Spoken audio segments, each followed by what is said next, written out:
online and one-on-one coaching. Mr. USA 2001, Quincy Taylor. 4 times Mr. Olympia athlete.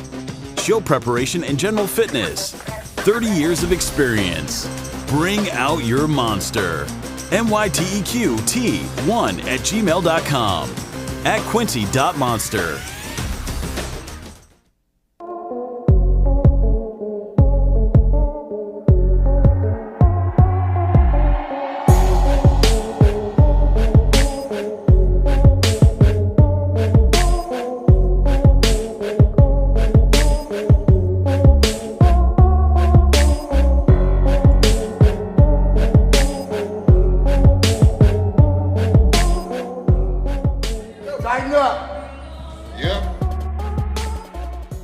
I'm Dave Palumbo, founder of Species Nutrition. From my earliest bodybuilding days, I believed in only putting the best in my body, and that lives on in the Species Nutrition line of products. I put my name and reputation on every bottle of Species Nutrition products. If you want to be your absolute best, join the evolution. Hey guys, we're super excited to be here at the LA Fit Expo. It's our 3rd year in a row.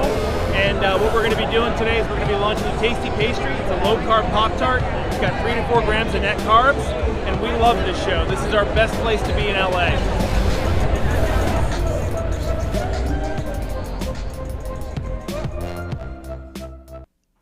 Hey, this is the Game Triple H from the WWE. You're watching RxMuscle.com, the truth in bodybuilding.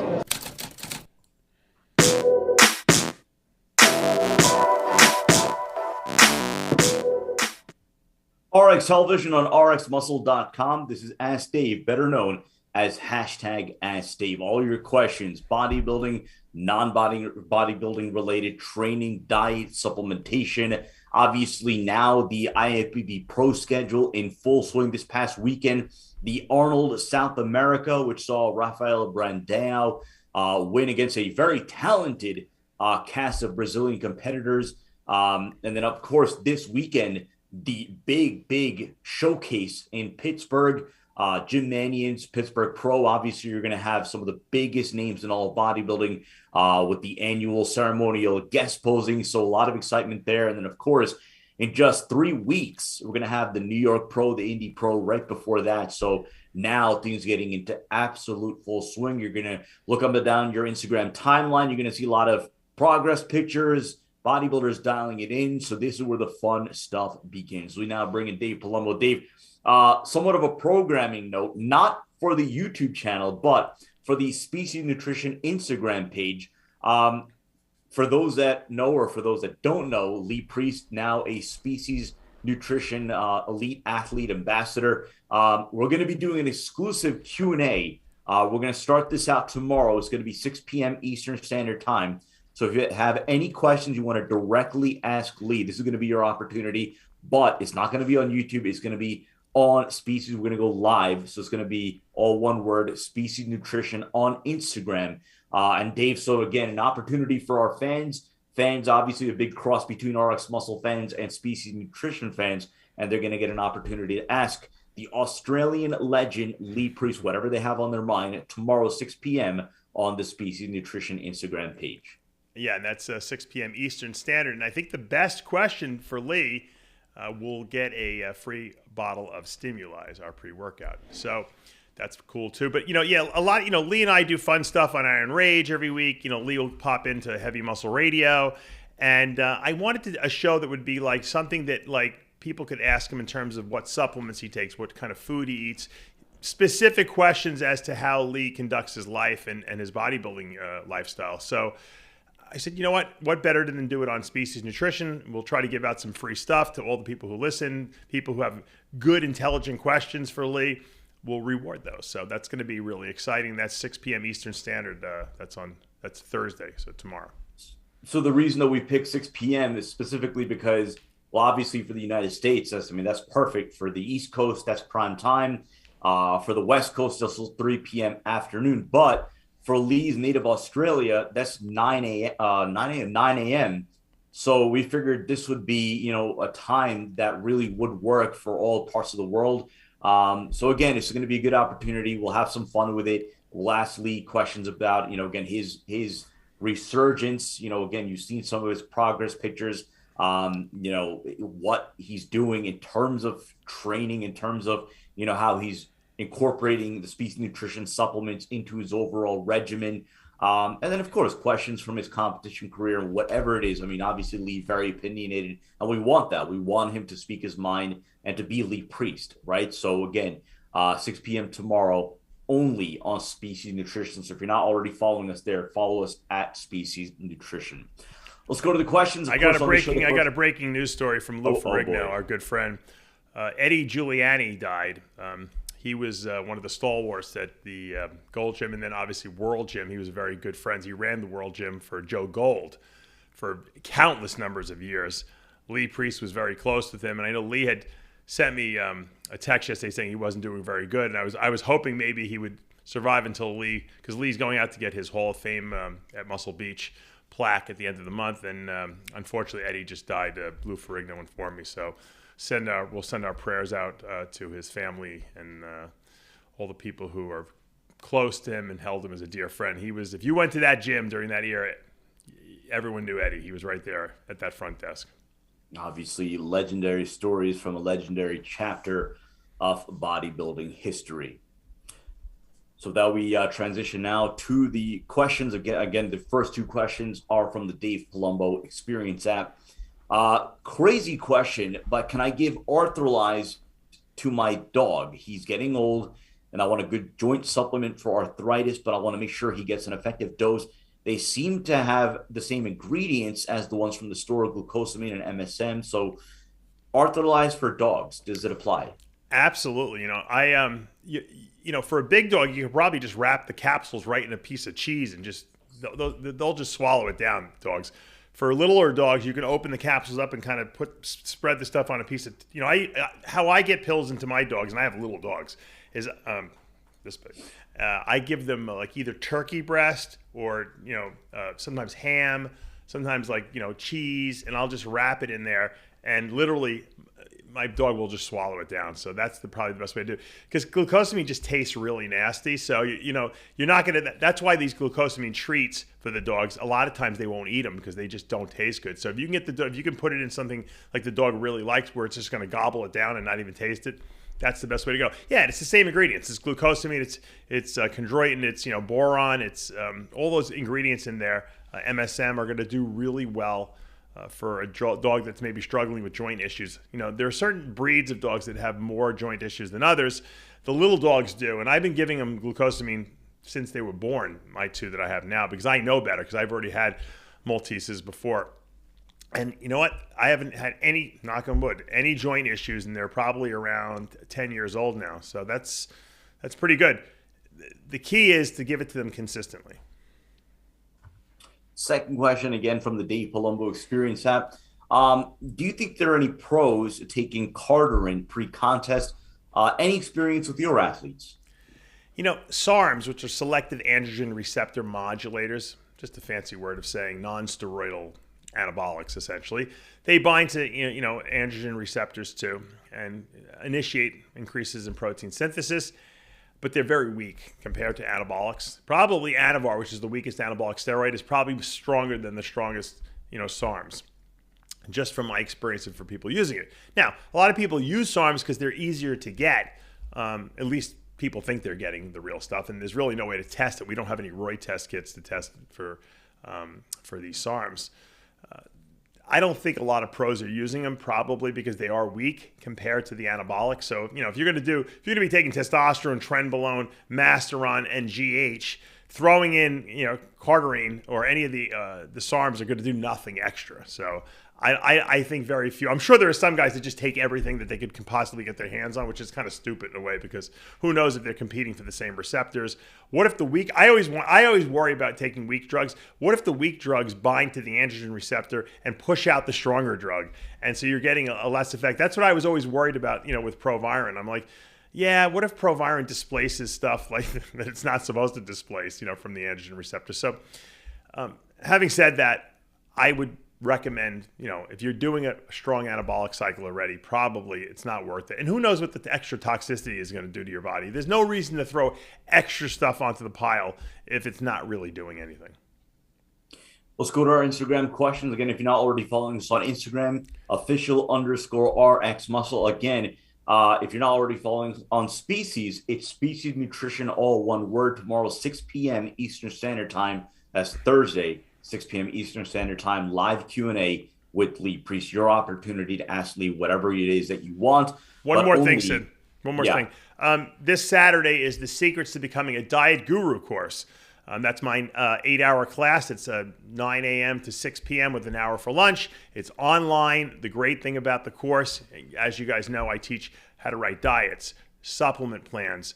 I explain all the science of everything, performance-enhancing drugs, detoxification, last week contest prep, all that site injection oils, all that stuff we go over the course of that one day. It's like a 4-year degree in one day. And the great thing about the online course is that you can go back and rewatch it as many times as you want. So it's a lot of information you're going to get live, and then you go back and you can watch it in different segments to kind of reabsorb and be re-exposed to all that information so that it kind of sinks into your head.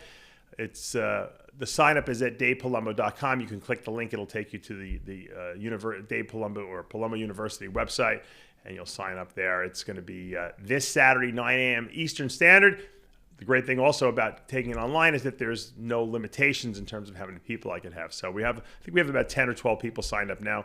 It's going to be a great course. You can ask as many questions as you want, and you're going to have me for the whole day. So give it a shot. Check it out.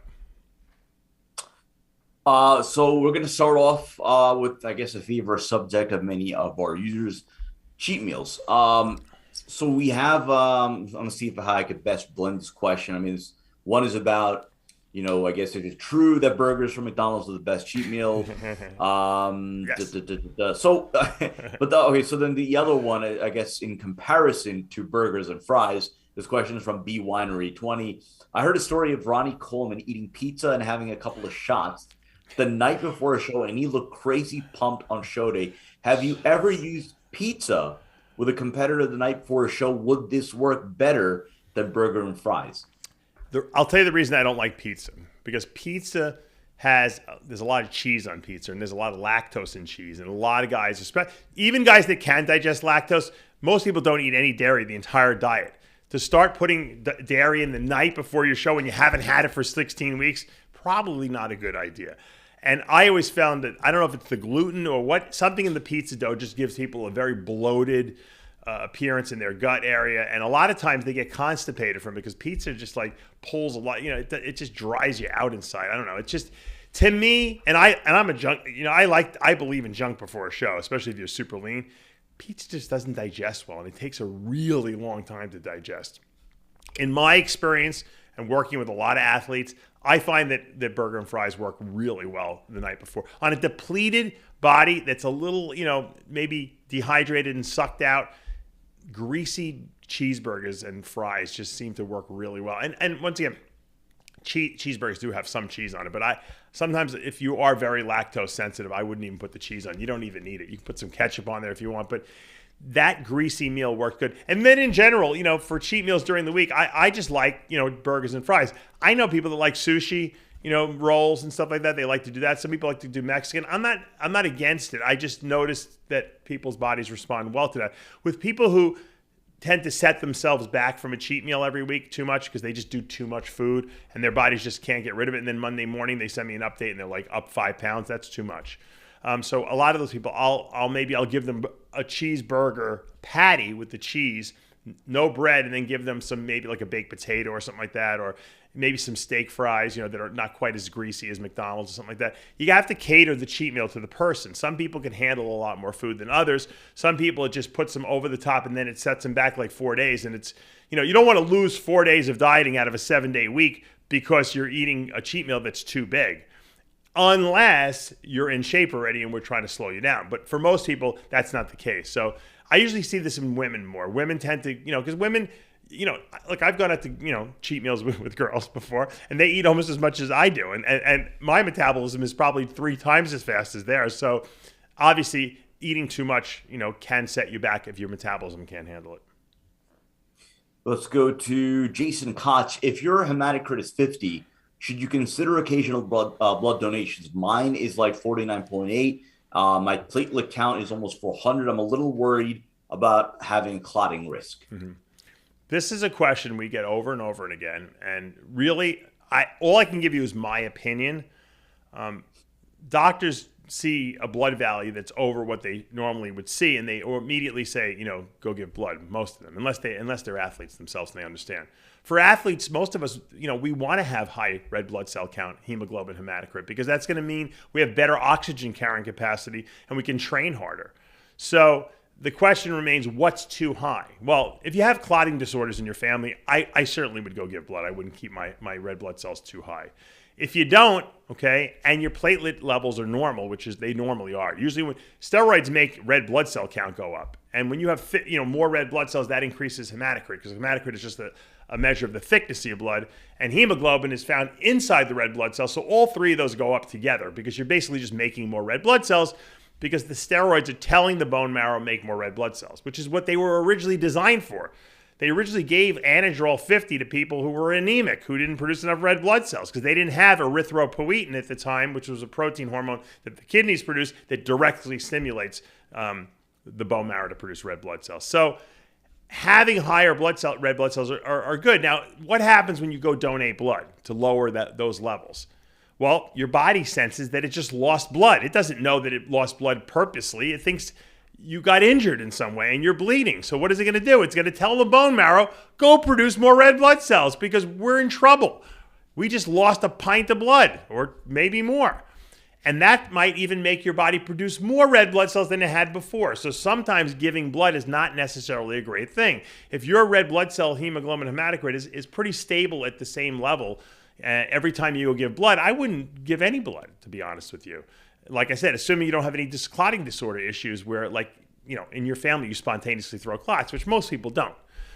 However, if you feel like that's something you want to do, understand that you're going to have to continuously do it as long as you're on HRT every 58 days or whatever they allow you to go donate blood, because you're going to keep making more and more red blood cells. So it's something to think about. It's a personal decision. I usually tell people to not do it unless you're, like I said, you have a predisposition.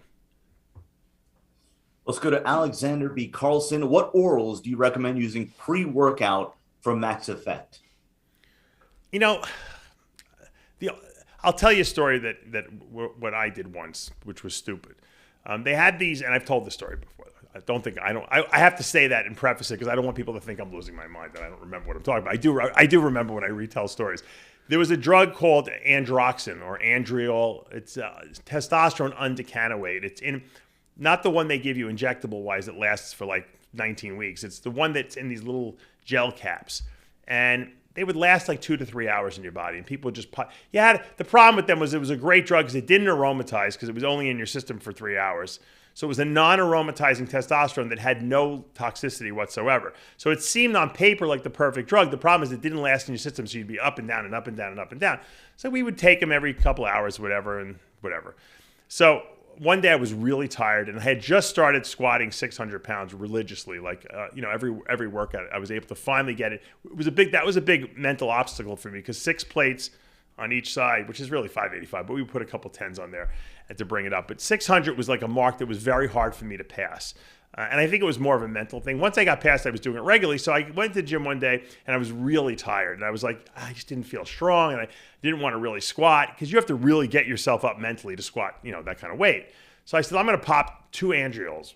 But normally you take 1, right? So I took 2. So I think it was 80 milligrams. And I felt like I could climb Mount Everest after I did this because they would hit you really fast. And I went and I started working out and weight was moving easy. And sure enough, I get to 600 pounds and I go down 1, 2 reps, 3 reps. On the 4th rep, I felt my quad start to separate. Thank God I stopped the set, but I pulled my quad and I had to rest it for 3 weeks after that. And what I realized was that I was pushing my body. The orals were making me stronger than I really was that day. And that's kind of dangerous. So my suggestion is don't try to take something that hits you very quickly right before the gym that's going to enable you to lift maybe more than you should be lifting on that day. If you're going to take orals, take them in the morning when you wake up and do it religiously, the same cycle every day. Don't try to force your body to be able to be stronger or do something that maybe it's not really ready to do yet. Because you're artificial. It's the same thing with guys who take tons and tons of stimulants before they go to the gym because they want to really jack themselves up so they can do a crazy workout. That's the best way to get hurt. You want those signals. You want pain. You want your body to be able to tell you when something is wrong so that you don't go to the gym and hurt yourself, because that obviously is going to set you back weeks and weeks sometimes. I know this is a topic that you've discussed directly and indirectly, really, and I say unfortunately, over the course of the last couple of years. The question is from Hardcore Dan. What causes plaque buildup specifically in the arteries? Yeah, it's a good question, which no one really knows the exact reason. I had Dr. Gary Mizo on the show probably about maybe 6 months ago. We had him on, and his theory is that there's something called nanobacteria. They're bacteria that are much, much smaller than regular bacteria that invade the internal lining. I'll make it simplistic. The internal lining of the blood vessels walls, and they start to bore themselves in there. And what the body does a lot of times is it can't get to them because they have a very protective shell over them. They have like a cell wall that protects them.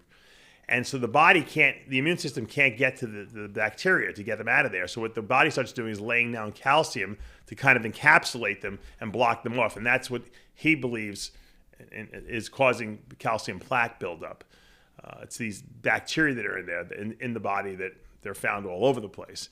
And his theory, or at least his belief, is the best way to get to these is to take, low dose EDTA, which is a chelating agent, which will help decalcify these things so that the immune system can then get to them and eat them up. So that's his theory. But really, I guess the prevailing theory is that some damage for some reason is being done to the blood vessel wall lining.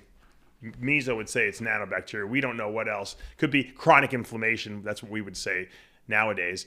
And that when any kind of damage is done there, the body's immune system, and that immediately goes there and walls it off with all kinds of immune cells, and it makes almost like a little almost like a pimple there. And that pimple could pop and rupture. And when that happens, the body walls that off even more. And so little by little, you start getting this buildup in the blood vessel walls. And then sometimes over time, they can calcify, obviously, because the body is going to try to lay down a protective, almost, it's like trying to spackle a hole in the wall in your bathroom, but you're not really doing a good job spackling it.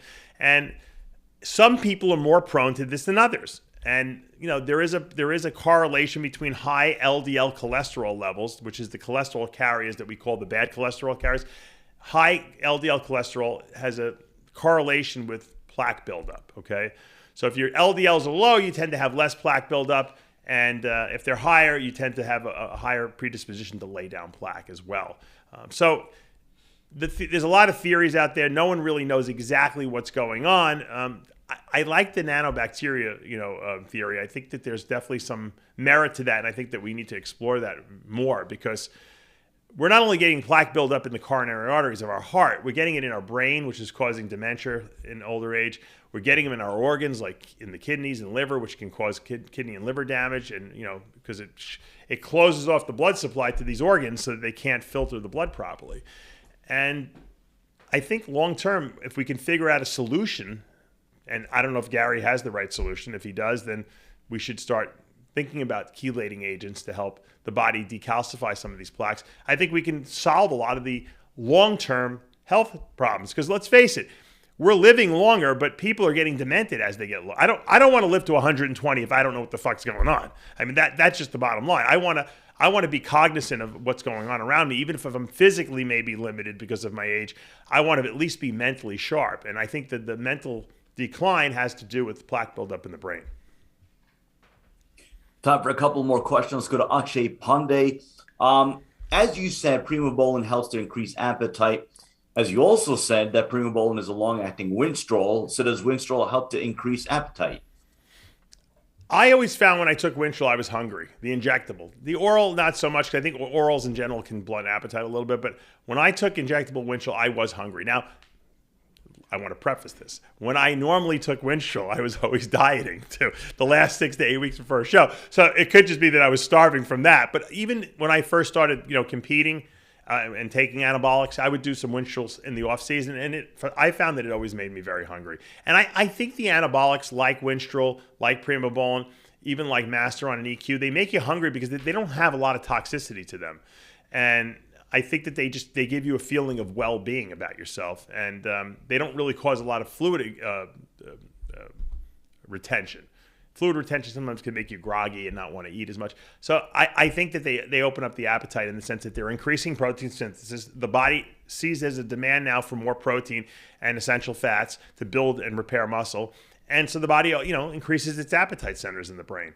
It makes sense. If you take something like Anadrol, which increases protein synthesis, you would think it would do the same thing, but it's so toxic to the liver and the digestive system that the body just doesn't want to put excess food in there because it's not handling it well, because the liver is so busy breaking down Anadrol that it doesn't want to spend time dealing with other things in the body. So I think that you have to consider the level of toxicity of a drug, and that's why you'll see whether it increases appetite or decreases appetite.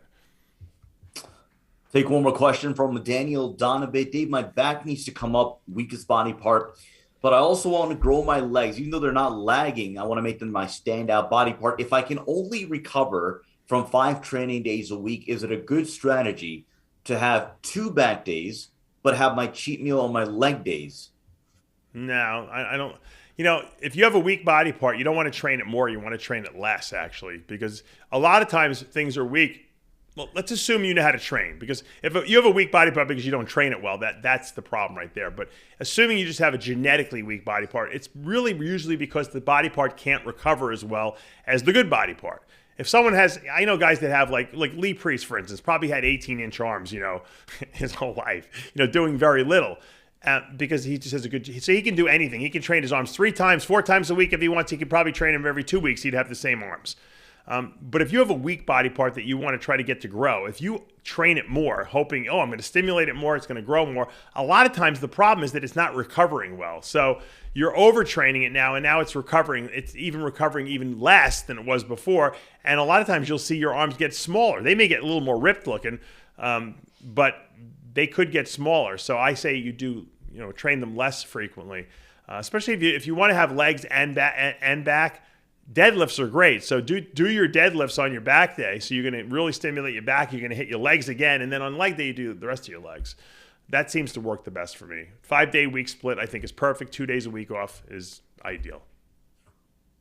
That's going to do for this episode of Ask Dave. Again, right now on the channel, all new episodes of Iron Therapy, Heavy Muscle Radio, and then, of course, last night's episode of the After Hours podcast. Speaking of Iron Therapy, we are working on trying to line up a few IFBB pros, some prominent names in bodybuilding. Obviously, the show to this point has been a discussion between Dave and Leslie Timble. Leslie Timble, a registered sports therapist, tackling various topics regarding mental health, specifically in bodybuilding. But what we figured, what angle we would try to introduce is that we would bring on some prominent names in bodybuilding and discuss their stories, some of their struggles as it relates to mental health, and have them have that discussion, because we figure that's something that a lot of our audience members, their fans, our fans would be able to relate to, and it would be a healthy, productive conversation to have. So keep an eye out. Iron Therapy, that show's going to be weekly